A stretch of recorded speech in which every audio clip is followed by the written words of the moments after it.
Hello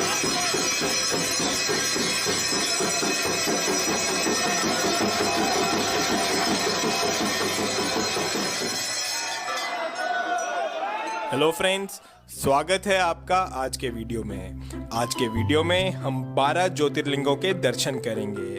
हम जानेंगे कि ये 12 ज्योतिर्लिंग भारत में किस किस जगह पर स्थित हैं और साथ ही साथ हम इन ज्योतिर्लिंगों से जुड़ी पौराणिक कथाओं के बारे में भी जानेंगे। और वीडियो के एंड में हम कुछ आरतियां भी देखेंगे जो कि इन ज्योतिर्लिंगों पे होती हैं, जैसे कि बाबा महाकाल की भस्म आरती।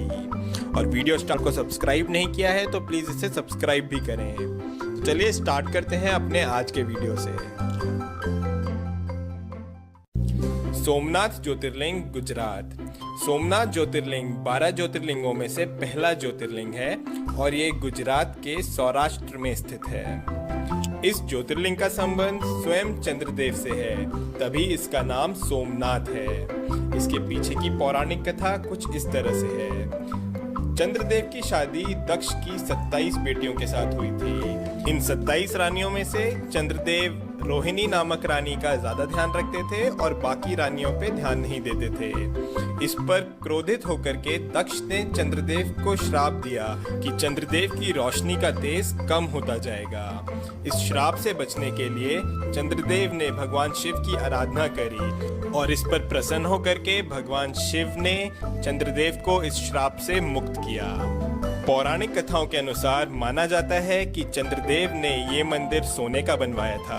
उसके बाद रावण ने इस मंदिर को चांदी का बनवाया और फिर श्री कृष्ण ने इस मंदिर को चंदन का बनवाया। इतिहास के अनुसार माना जाता है कि अलग अलग युद्धों की वजह से सोमनाथ मंदिर 17 बार टूटा है और इसका पुनर्निर्माण हुआ है। आज जो हम सोमनाथ मंदिर देख रहे हैं उसका निर्माण श्री वल्लभ भाई पटेल ने करवाया था। और ये हैं सोमनाथ ज्योतिर्लिंग के आरती के दर्शन।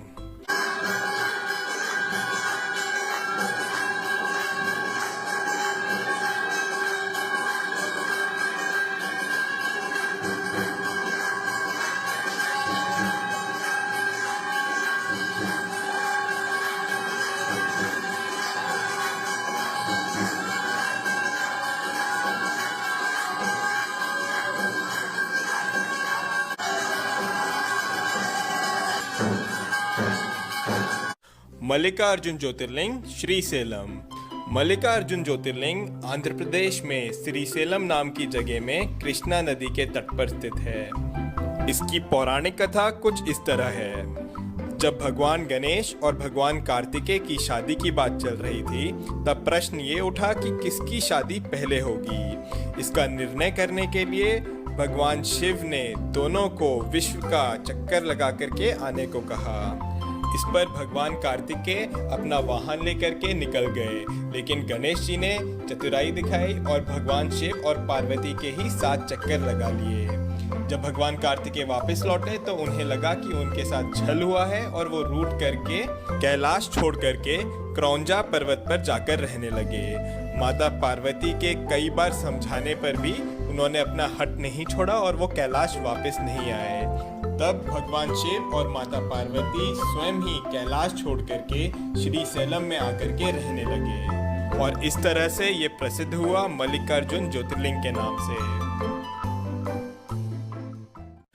महाकालेश्वर ज्योतिर्लिंग, उज्जैन। महाकालेश्वर ज्योतिर्लिंग उज्जैन में शिप्रा नदी के तट पर स्थित है। माना जाता है कि महाकालेश्वर ज्योतिर्लिंग स्वयंभू है, यानी कि वो खुद से यहाँ उत्पन्न हुआ है। महाकाल ज्योतिर्लिंग की विशेषता ये है कि ये एकमात्र दक्षिण मुखी ज्योतिर्लिंग है। यहाँ पर हर रोज सुबह 4 बजे भस्म आरती होती है जो कि पूरे विश्व में प्रसिद्ध है। उज्जैन के लोग महाकाल को इस नगरी का राजा मानते हैं। और ये हैं महाकाल बाबा की आरती के दर्शन।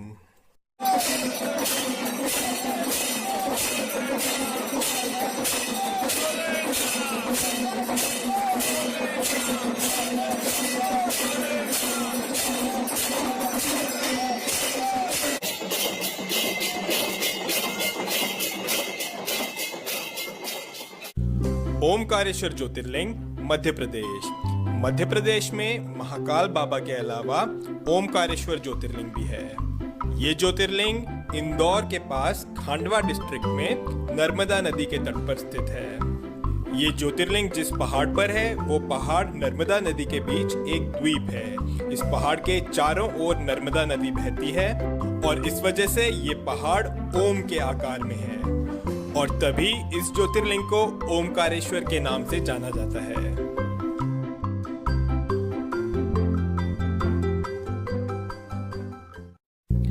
बैद्यनाथ ज्योतिर्लिंग देवगढ़ झारखंड। झारखंड के देवगढ़ डिस्ट्रिक्ट में बाबा बैद्यनाथ धाम है। पूरे भारत में यही सिर्फ एक ऐसा मंदिर है जहां पर ज्योतिर्लिंग और शक्तिपीठ दोनों एक साथ है। बाबा बैद्यनाथ को लेकर के कई सारी पौराणिक कथाएं हैं और उनमें एक कथा ये भी है कि यही वो जगह है जहां पर रावण ने भगवान शिव को प्रसन्न करने के लिए अपने 10 सिरों का बलिदान दिया था। भगवान शंकर ने प्रसन्न होकर के रावण को दर्शन दिए और रावण का इलाज किया। तभी इस धाम को वैद्यनाथ के नाम से जाना जाता है क्योंकि भगवान शंकर ने वैद्य की तरह रावण को ठीक किया। भीमाशंकर ज्योतिर्लिंग महाराष्ट्र। भीमाशंकर ज्योतिर्लिंग महाराष्ट्र में पुणे के पास सह्याद्री हिल्स पर है। यहाँ से भीमा नदी उत्पन्न होती है। इसकी पौराणिक कथा कुछ इस तरह से है। त्रिपुरासुर नामक राक्षस इस जगह खुद यहाँ पर आए और उससे युद्ध किया और उसको खत्म किया। युद्ध के बाद भगवान शिव काफी थक गए थे और यहाँ पर बैठ करके उन्होंने आराम किया और माना जाता है कि भीमा नदी उनके पसीने से निकलने वाले जल से उत्पन्न हुई। इसके बाद वहाँ के लोगों ने भगवान शिव से प्रार्थना करी कि वो यहीं पर ही बस जाएं, तो भगवान शिव प्रसन्न होकर के यहाँ पर हमेशा के लिए भीमाशंकर ज्योतिर्लिंग के रूप में स्थापित हो गए। रामेश्वर ज्योतिर्लिंग तमिलनाडु। रामेश्वर ज्योतिर्लिंग तमिलनाडु में रामनाथ नाम की जगह पर है। ये 12 ज्योतिर्लिंगों में से एक ज्योतिर्लिंग तो है ही, साथ ही साथ ये हिंदू धर्म के अनुसार 4 धामों में से एक धाम भी है। रामेश्वर ज्योतिर्लिंग की स्थापना स्वयं श्री राम ने करी थी। लंका तक जाने के लिए समुद्र पार करने से पहले श्री राम ने स्वयं इस शिवलिंग की स्थापना करी थी, तभी इसको रामेश्वर नाम से जाना जाता है।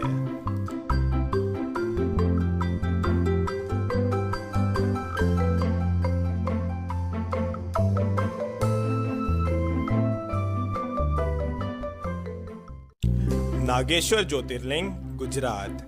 गुजरात में सोमनाथ बाबा के अलावा नागेश्वर ज्योतिर्लिंग भी है।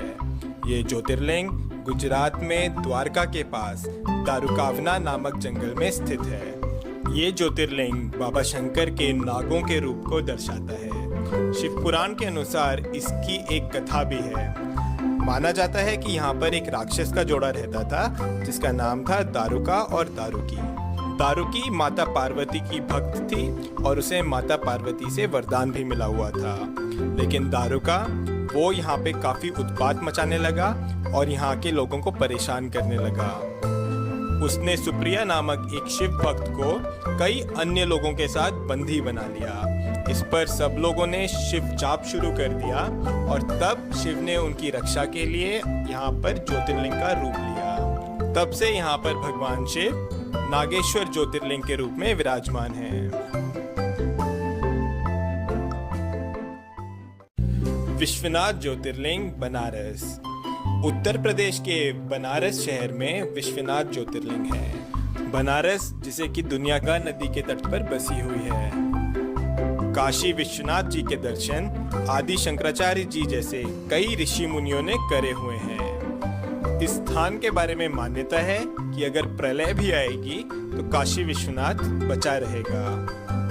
माना जाता है कि इसकी रक्षा के लिए शिव जी इसे अपने त्रिशूल पे उठा लेंगे और सब कुछ ठीक होने पर इसे पुनः इसके स्थान पर रख देंगे। जो मंदिर हम आज देख रहे हैं इसका निर्माण देवी अहिल्याबाई होलकर ने कराया था और ये हैं काशी विश्वनाथ जी के आरती के दर्शन।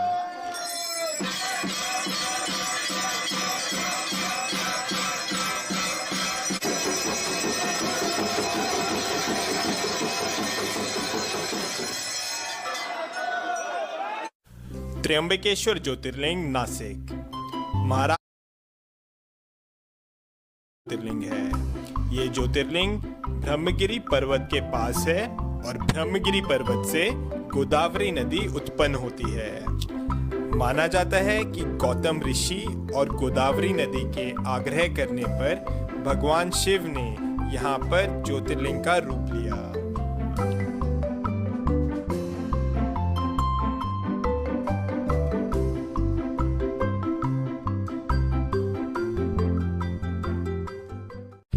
केदारनाथ ज्योतिर्लिंग उत्तराखंड में रुद्रप्रयाग जिले में केदारनाथ ज्योतिर्लिंग है। गौरीकुंड से आगे जाकर के मंदाकिनी नदी के तट पर बाबा केदारनाथ विराजमान है। इस मंदिर का निर्माण पांडवों ने करवाया था।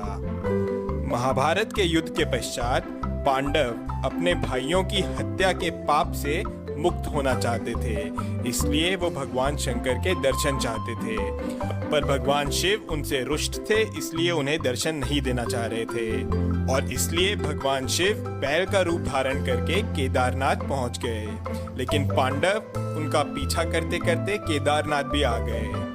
तब भगवान शिव धरती में समाने लगे, लेकिन भीम ने बैल की पीठ पकड़ ली थी। तभी यहाँ पर केदारनाथ शिवलिंग बैल के पीठ के रूप में है। भगवान शिव ने पांडवों को दर्शन दिए और उन्हें पाप से मुक्त किया।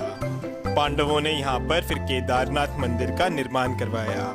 ये मंदिर काफी पुराना है और माना जाता है कि करीब 400 साल तक ये मंदिर बर्फ के अंदर दबा हुआ था।